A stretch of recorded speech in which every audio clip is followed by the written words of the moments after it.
Hi, I'm Dr. Sullivan. I'm going to take you through a quick bunion procedure from start to finish, including x-rays and the pre and post-op clinical photos. So the first image you see here is the pre-op x-ray, which I'm looking at here.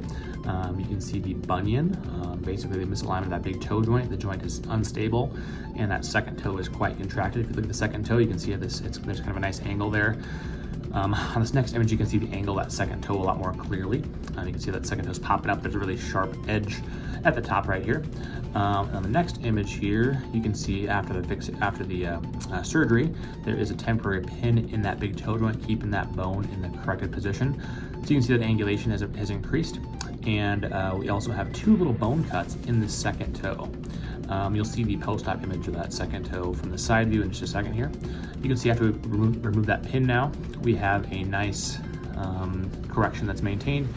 You can still see the osteotomy that will then fully heal over the course of a couple months now. The bone is fully stable at 4 weeks. It's then stronger and stronger every week after that. Reaches 100% strength at about 12 weeks, and then it continues to remodel where the bone gets stronger and stronger, but in a smaller and smaller size over the course of a few months after that. Patient is now, in this last image, about 6 months post-op. So you can see the solid bone healing that's occurred. You can see the position's maintained. The joint alignment looks great. You can see that second toe looks nice and straight without having to fuse any joints. The toe is still fully mobile, fully functional. There's no big long scars on the top. There's no hardware in the foot at all. And the bones are all fully stabilized with no problems with the joints. So we're not fusing any joints here. You can see now in the last view, you can see the side view, that second toe is no longer visible, popping up over the top of the second toe, or over the top of the big toe. There's no longer a big bump on the top of her second toe that's causing that big red spot. So the second toe is down nice and flat. You can see the bone callus as well in that side view. The bone callus looks excellent. That'll continue to get smaller and smaller until the bone's back to its normal size when that bone fully heals. So in the last image here is the before and after images. Keep in mind this is about 8 weeks post-op now on this post-op image, so there is still a fair amount of swelling that will continue to get better and better over the coming couple weeks.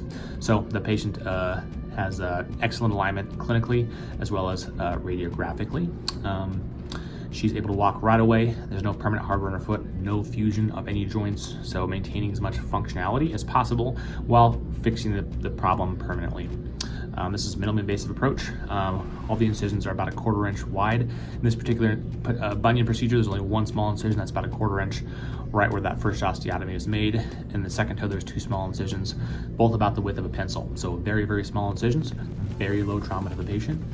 They're walking right away, and there's no permanent hardware or joint fusions at all.